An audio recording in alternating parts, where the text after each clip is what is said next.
Jérémie 17, verset 5 à 8. La Bible dit ceci. Ainsi parle l'Éternel. Maudit soit l'homme qui se confie dans l'homme, qui prend la chair pour appui et qui détourne son cœur de l'Éternel. Il est comme un misérable dans le désert. Il ne voit point arriver de bonheur. Il habite les lieux brûlés du désert. Une terre salée et sans habitants. Verset 7. Béni soit l'homme qui se confie dans l'Éternel. Et dans l'Éternel est l'espérance. Il est comme un arbre planté près des eaux et qui étend ses racines vers le courant. Il n'aperçoit point la chaleur quand elle vient. Et son feuillage reste. Son feuillage reste.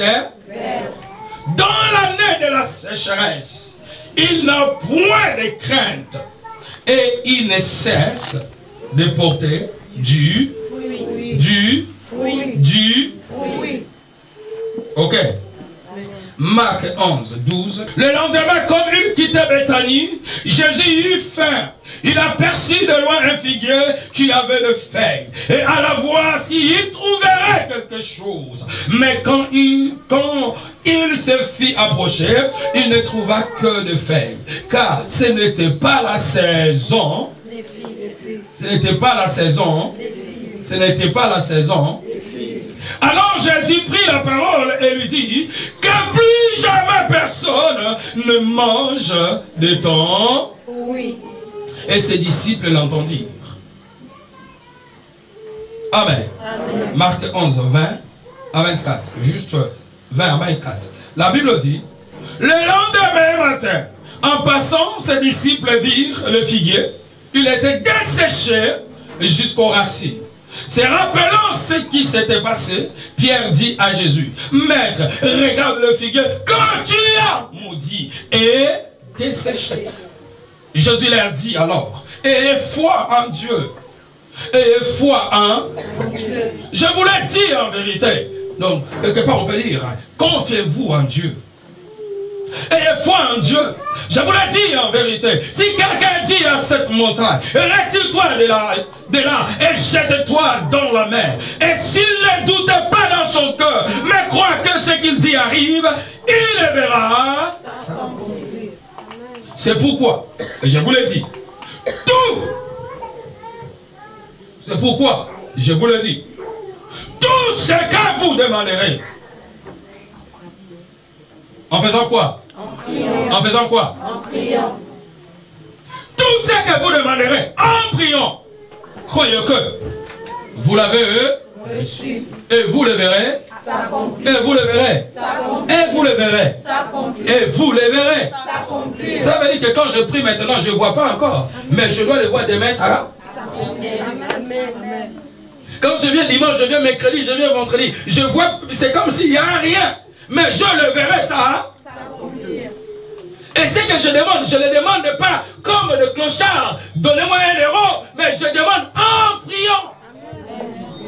En priant. Ah, il devant mes mains. En disant, Dieu, tu as dit qu'aujourd'hui ça va être spécial pour moi. Je vais le voir. Tu le verras accompli. Tu le verras accompli. Seulement, ayez foi en Dieu. Ayez foi en Dieu. Quelqu'un me dit Amen. Amen. Quelqu'un me dit Amen. Amen. Quelqu'un me dit Amen. Amen. Dis avec moi ensemble. 2018. C'est ma saison. C'est ma saison. De la faveur. De la faveur. Divine. 2018. Ma saison. De la faveur. Divine. 2018. Je vais attendre quelqu'un avec foi. Je veux que quand tu parles, ça touche mon cœur. Dis avec moi, 2018. C'est ma saison. C'est ma saison. De la faveur. Divine. 2018. Je porterai le fruit. Tout le temps. Au nom de Jésus. C'est ma saison. De la faveur. Divine. Frappe dans ta poitrine.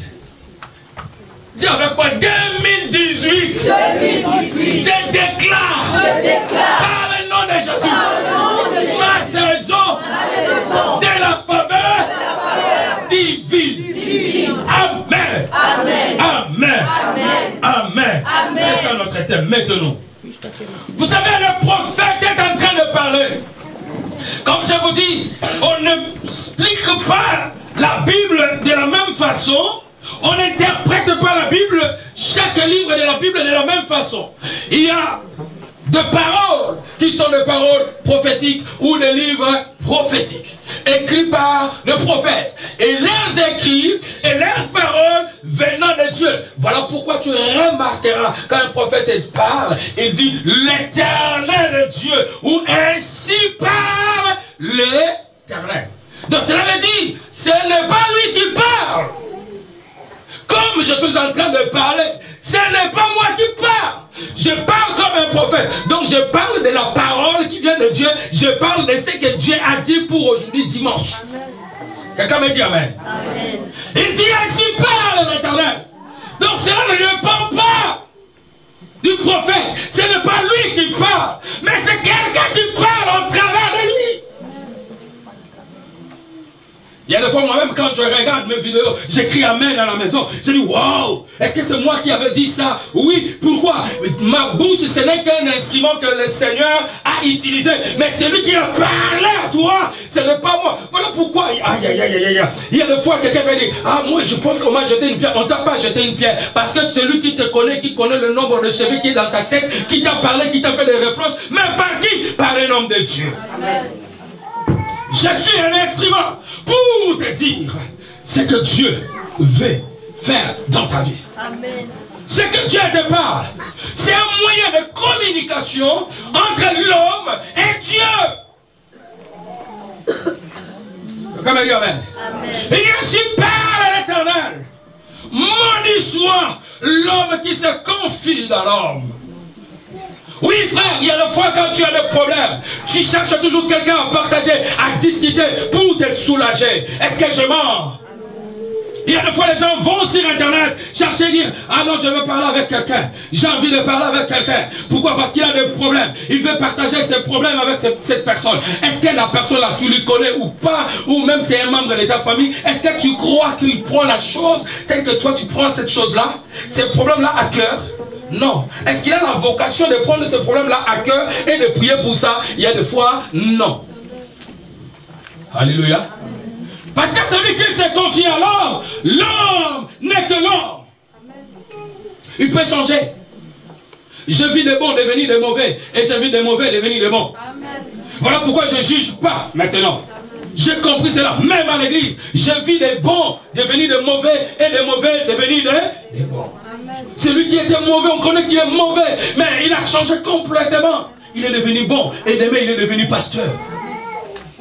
Je vis de bandits devenir de pasteurs. Mais je vis de pasteurs, devenir de bandits. Alléluia. Un pasteur porte des cols pastorales, des soutanes, des chapeaux comme des peuples. Mais dans la fête, tout le monde commence à lui chanter. Chantoumba, chantoumba, danse. Il danse quoi? Ce n'est pas Jésus. Il est devenu bandit. Il commence à coucher avec des scènes partout. Il commence à combattre même Dieu. Dieu qui l'a servi. Voilà pourquoi nous devons faire attention à notre conversion. Et faites attention à celui même qui est à côté de toi parce qu'il est l'homme. Est-ce que tu crois qu'il est vraiment converti? Faites attention même à celui qui te dit, moi aussi je suis. Surtout les gens qui disent, moi aussi je suis. Il n'est pas. La plupart, ils ne sont pas. Parce que si je suis un homme de Dieu, je ne dois pas combattre encore un homme de Dieu. Si je parle de cet homme, parce qu'en réalité, il n'était pas. Il était qu'un tombeau blanc, blanchi. L'apparence, il montrait. Parce qu'il avait son argent déjà à l'époque. Avec son argent, il a créé son église. Il a récupéré les serres. Et lui-même, aujourd'hui, quelque part, il ne comprend pas qu'il est en train d'avouer tous ses secrets. Comment il faisait à l'église? Quelqu'un m'a dit amen? Est-ce que quelqu'un m'a dit amen? Maudit celui qui se confie alors. Maudit. Confie-vous. Confie-toi à ton pasteur pour ton problème. Oui. Pourquoi? Parce que ton pasteur n'aura pas le temps de dire, même à sa femme, même à quelqu'un d'autre, mais il aura le temps de prendre ça parce que c'est sa charge, de prier pour ça et de chercher la solution pour ses problèmes. En réalité, quand tu parles à ton pasteur ton problème, tu ne parles pas en réalité en lui, mais tu parles à Dieu. Si lui, il ose à faire ou à parler de ton problème à l'extérieur, Dieu doit lui frapper. Parce que sa vocation est de supporter cette charge. Dieu lui-même, est-ce que tu le vois maintenant là? Est-ce que tu le vois? Dieu est un esprit. Mais quand tu vois ton semblable, quand Dieu passe au travers de cet homme, tu peux parler avec lui. Cela veut dire, tu ne parles pas réellement à cet homme de Dieu, mais tu parles à Dieu que cet homme sert. Parce que c'est Dieu qui doit te parler au travers de lui. Mais quand tu parles à ton ami, peut-être tu ne sais pas que ton ami envie même ton mariage. Et toi, tu vas parler le problème de ta maison à cet ami-là. Tu sais, moi, mon mari, là, fainéant. Moi, mon mari, là, moi, mon mari, là, moi, mon mari, là, d'accord, ok.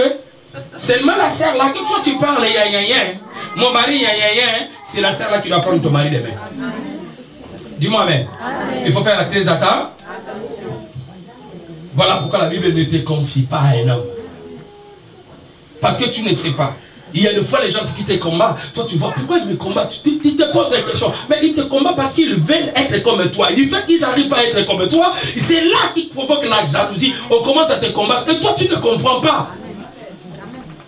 Alors quand tu comprends ces choses, reste calme. Oh, toi tu peux t'aller se confier à quelqu'un. Oh, la personne aime votre façon de vivre. Votre style de vivre. Il veut qu'il soit comme vous. Mais il n'arrive pas. Mais lui, il veut qu'il ne sait pas confier à toi. Il a gardé son secret. Et toi, quand tu lui dis, il prend déjà des instruments pour te combattre et pour te faire sortir de ces mariages-là pour que vous deux, vous soyez égales. Il y a des fois, tu ne sais pas que lui, il veut que vous soyez égales. Même les gens du monde, ils ont chanté ça. Comment toi, une femme mariée, tu veux toujours négocier ou parler tout le temps, être tout le temps avec des filles de la tête haute. Ou toi, une fille, tu veux toujours là-bas, dans la maison de cet homme-là. Non. Nous avons aussi la chair. Toujours là-bas. Parce que tu vas avec une mission. Jusqu'à ce que cet homme doit jeter un coup d'œil sur toi, du bon, d'accord. Et après, vous serez deux. Et toi, tu acceptes la situation. C'est là où tu dois mettre même du poison à la femme légitime pour que toi, tu prennes la place. Quelqu'un me dit amen. Est-ce que c'est choquant? C'est la vérité, il faut faire très attention. La vie, la Bible dit, soyez prudents comme les serpents. Quelqu'un me dit amen. Et il y a des fois, faites attention à qui tu partages toute ta vie. Si elle est une sœur en Christ, veille que cette sœur en Christ ne puisse pas divulguer tous tes problèmes ou toutes tes bêtises à l'autre. Parce que si l'autre a aussi celui à qui il se confie, dans 15 minutes, le problème que tu as parlé avec elle aussi avec son téléphone, surtout maintenant, il y a des WhatsApp gratuits. Il y a des vies, c'est quoi là, gratuits. Et maintenant, la communication, même à l'instant que vous parlez, j'ai vu une église se déchirer en morceaux, en lambeaux, en secondes, au moment où la sœur divulguait le problème de maman pasteur. À une sœur, la sœur a enregistré et elle a mis en conférence avec d'autres sœurs et d'autres frères à l'église. Tout le monde a écouté le message en même instant. Le pasteur, il était distrait à l'instant même. Tout le monde, il vient à l'église dimanche, il n'y a personne. Personne. Ta vie peut être aussi étalée comme ça, en une seconde. Amen. Amen. Voilà pourquoi il y a des fois quand les gens combattent les pasteurs, ils disent quoi? Ah, il a dit ton problème à l'autre. Parce qu'ils savent que les gens se confient au pasteur pour leurs problèmes.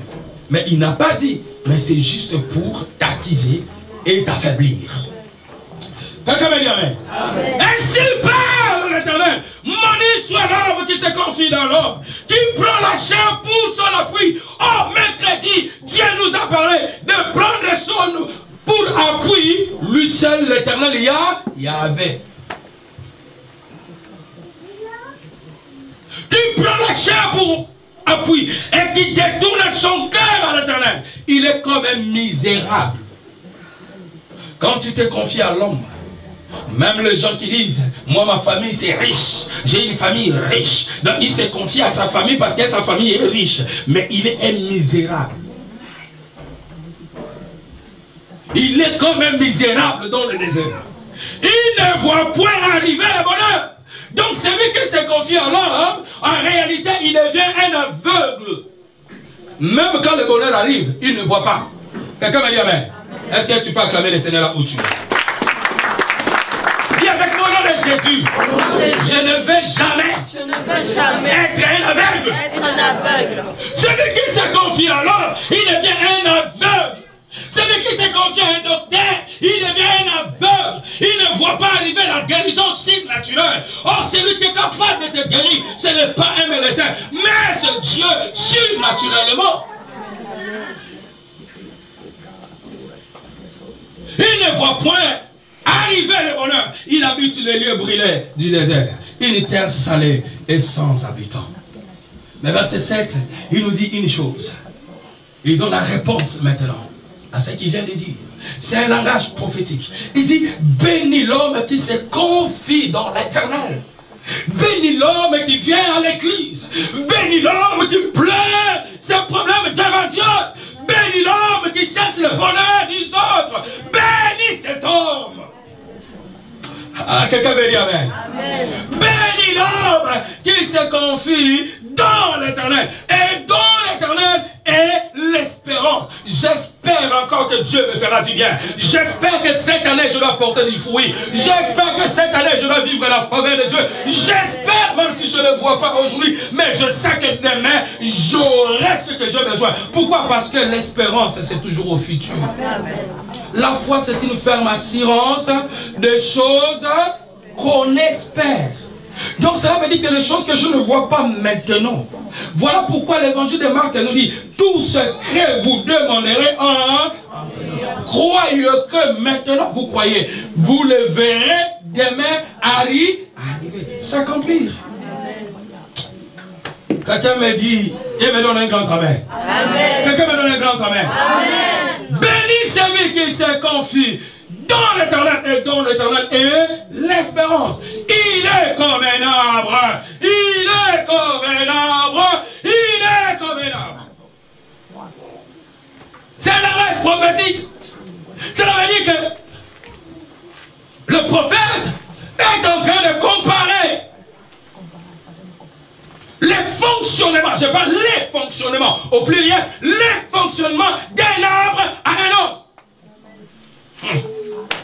Voilà là où j'ai tiré le thème 2018, ma saison de la faveur divine. Et nous connaissons bien sûr, j'ai parlé de la faveur. La faveur divine c'est quoi? La faveur divine c'est être favorisé et être privilégié de Dieu. La faveur divine c'est un don gratuit que Dieu donne ou un secours surnaturel que Dieu fait aux hommes.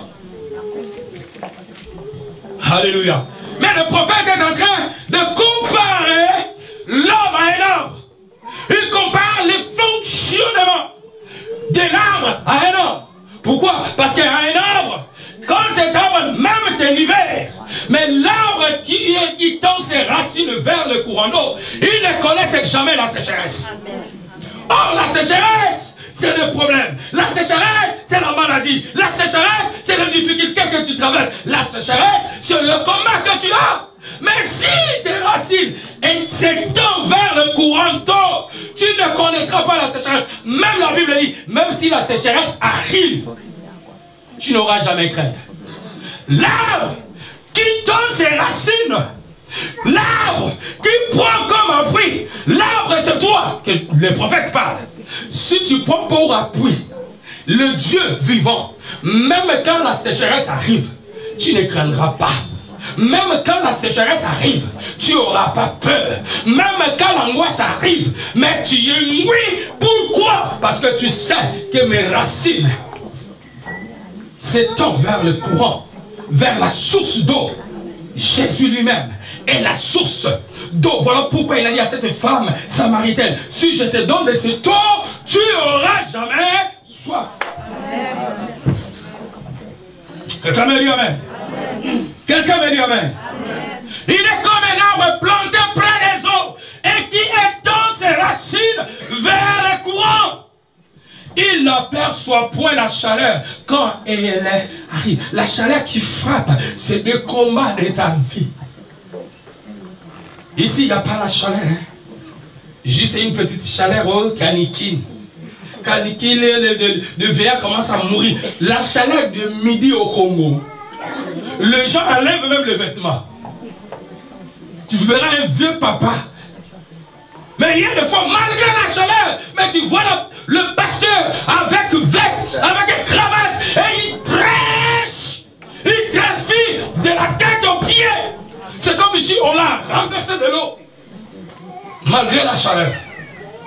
Une fois, je suis descendu au Congo. Il faisait tellement chaud, je n'arrivais plus à respirer. J'ai failli tomber. Et quand j'étais parti avec Sardonix au Congo, il avait 4 ans ou 5 ans. En descendant de l'avion, il n'y avait même pas du courant dans l'aéroport international d'Indjili. Notre pays là-bas, un Roissy du Congo qui n'a pas d'électricité. Et la chaleur, Sardo descendait de l'avion, il a retourné à l'avion. Il fait chaud. On l'a pris, on l'a ramené rapidement jusqu'à la place... comment on appelle la salle d'attente du gouvernement. C'est seulement que là-bas, il y avait une moteur d'électricité pour faire fonctionner l'esprit là. Et parce qu'on avait quelqu'un aussi, il y avait un colonel qui est venu nous récupérer à l'aéroport.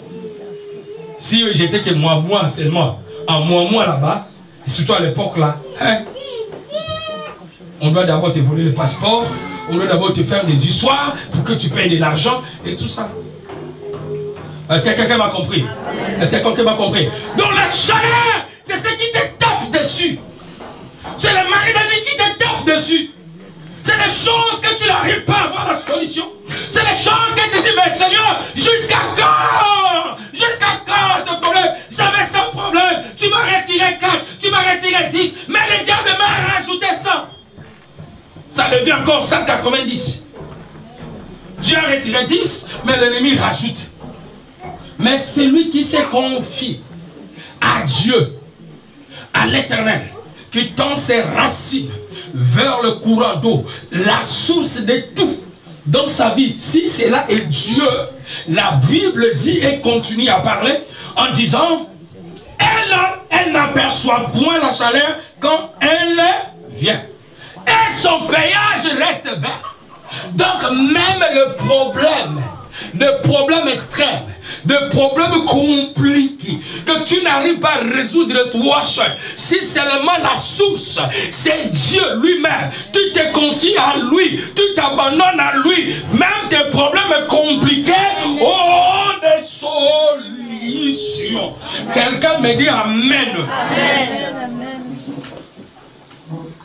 Pourquoi? Parce que ma source, même quand j'ai des combats, même quand j'ai des difficultés, moi, votre Père, ma source, c'est Dieu.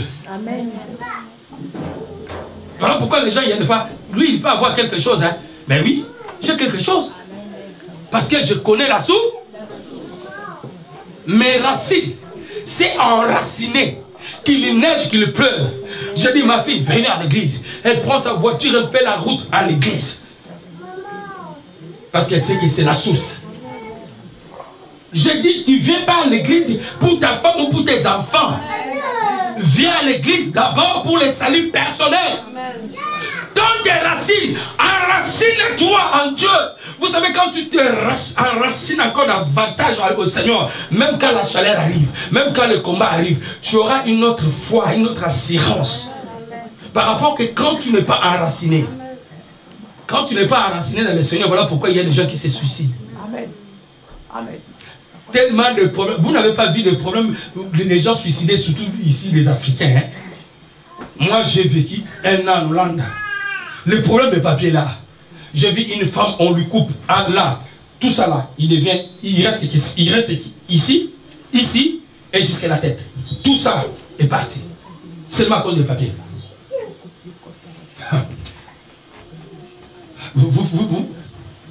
Elle était ma voisine de la chambre. Moi ici, elle est là-bas. Elle était avec son mari. Pendant que nous autres, nous partons à l'église. Je passais ma vie, malgré ma souffrance, à l'église. C'est là-bas où on m'a découvert. Le pasteur qui a chassé de musiciens en Belgique, c'était mon deuxième pasteur en Hollande. Quand je quittais Sud, et je suis allé, on m'a envoyé au Nord. Je lui ai raconté. Là-bas, on m'appelait pasteur frère Patrice. Le frère Patrice, c'est un frère de chez nous qui chante des chansons de Dieu qui a mené les gens en hauteur. Si je prends le micro, je ne sais pas beaucoup chanter. Mais le pasteur avait besoin de moi. Il y avait des musiciens. Mais il y a un moment, même pour voir la manifestation du Saint-Esprit, quand Dieu t'appelle, je me cachais. Mais je prends le pied. C'était ma chanson fétiche.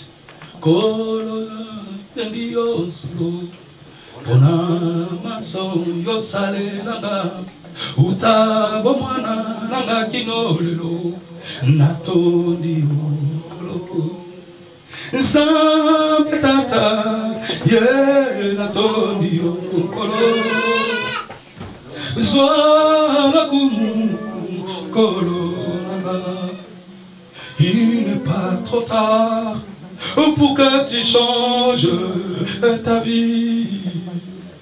Comme tu vis encore, c'est le moment de te décider. Car après la mort, il te sera impossible de te convertir.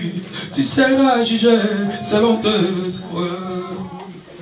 Les jours de ta mort, tu ne connais pas.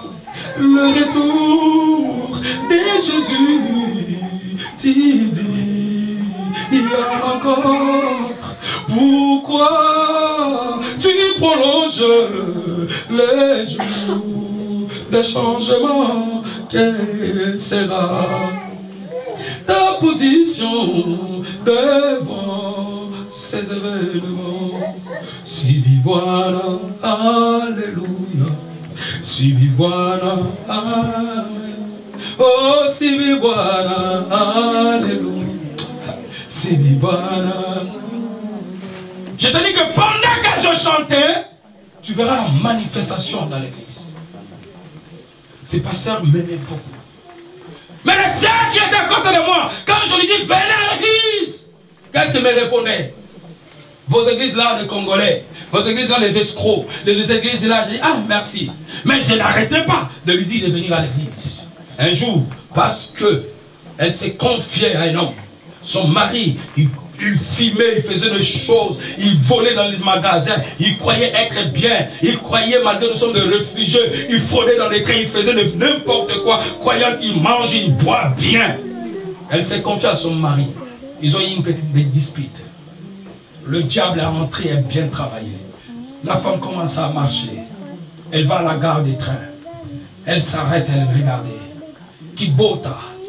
On les a dit, on doit vous expulser. Avec tous les vols et tout ce que vous faites là, déjà on est au courant. Et maintenant, tout ça, on vous refuse dans ce pays, Hollande, et vous devez retourner au Congo. Et il fallait, ils étaient des Congolais, ils ont demandé l'asile comme des Angolais. On doit vous expulser en Angola. La sœur, la tête a craqué.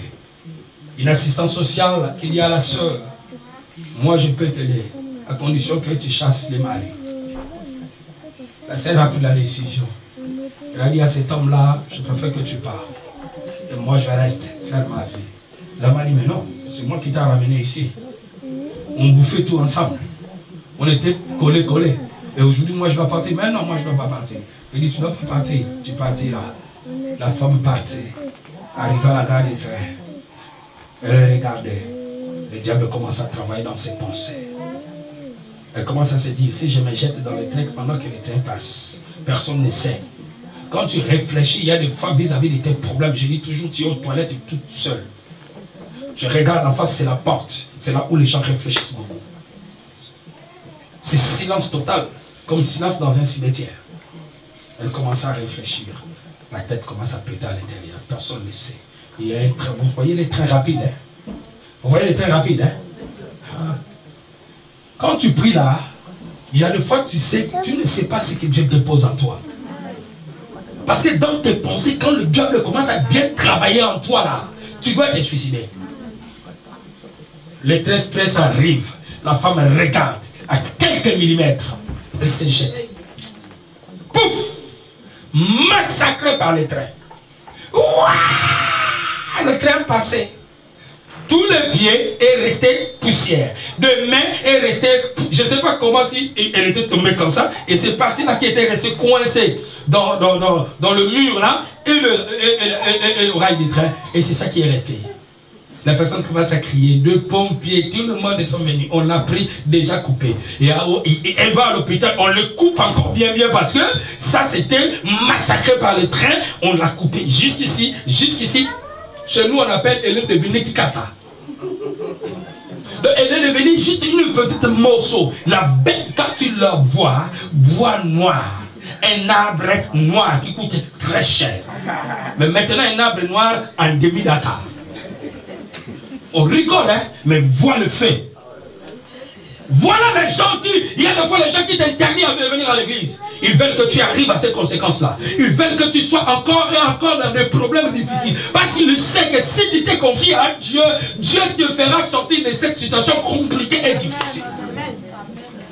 Tu ne comprends pas pourquoi les gens ne veulent pas que tu serves Dieu. Parce qu'ils voient que quand tu continues à servir Dieu, quand tu continues à prier Dieu, tu monteras plus que eux. Il t'envie sans que toi-même tu saches, il t'envie. Il t'envie ta santé, il t'envie comment tu danses, comment tu portes, quand tu sors avec ton mari, avec ton chéri, dans la voiture, tu ne sais pas combien de personnes qui disent seulement pourquoi.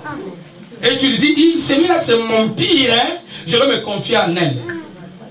Attends. Le jour où ça va t'arriver, vous savez, il y a des fois, les conséquences corrigent mieux que les paroles. Quelqu'un me dit amen. Quand tu subis les conséquences, c'est là où tu dois comprendre. Vous savez, moi, je suis un homme. Quand je vais faire un mal, si j'ai fait seulement juste demi-pas, je regarde les conséquences que j'avais subies. J'ai dit, aujourd'hui, si je suis vivant, ce n'est que par la grâce de Dieu. Parce que je ne pourrais peut-être pas être. Je retourne et je recule mon pied tranquillement. Je prends position, je dis, je ne veux pas de problème. Pourquoi? Parce que j'avais subi les conséquences. Parce que toi, tu n'as pas encore subi les conséquences. Voilà pourquoi il y a des fois, quand tu fais des bêtises, tu veux encore en faire. Et tu répètes encore. Mais le jour où tu seras vraiment chicoté, c'est là où tu diras, vaut mieux pas. En 2016, je partais au Congo. J'ai vu un petit de chez nous. Il est venu petit, il a eu la nationalité française. Mais il a préféré remettre la nationalité française pour retourner au Congo. Pourquoi? C'est à cause de la souffrance de la prison. Aussi longtemps la prison ici, on ne tape même pas. Écoutez les Français qui nous parlaient pendant que nous, on mettait des désordres dans l'avion pour qu'on puisse descendre tous les gens qu'on voulait expulser. Tous ces gens ont descendu. Lui, il était là calme. Il était juste à côté de moi. Je dis, mais celui-là qui est à côté là-bas, accompagné par les gendarmes français, mais qu'est-ce qui se passe? Il dit, oh mon Dieu, je préfère retourner. Je ne veux pas que vous vous battez pour moi. Je veux retourner. Je ne comprends même pas avec moi parce que tu parles, c'est comme si tu parles dans un tonneau petit. Parle-moi bien. La prison, c'est la souffrance. J'ai fait des conneries. Hein. Moi, j'ai vendu la drogue. Hein. Moi, j'ai tué là. Moi, là. Ils sont pas tort, hein. Mais j'ai souffert dans la prison. J'ai préféré retourner là, j'ai donné la nationalisation, je parle. Mais je sais que même dans 6 mois, je dois partir à l'ambassade française, je dois dire, moi je suis français, hein, et je vais retourner, hein, parce que moi là, je dis, toi, déjà avec ton français là, tu crois que quelqu'un veut te comprendre là-bas au pays?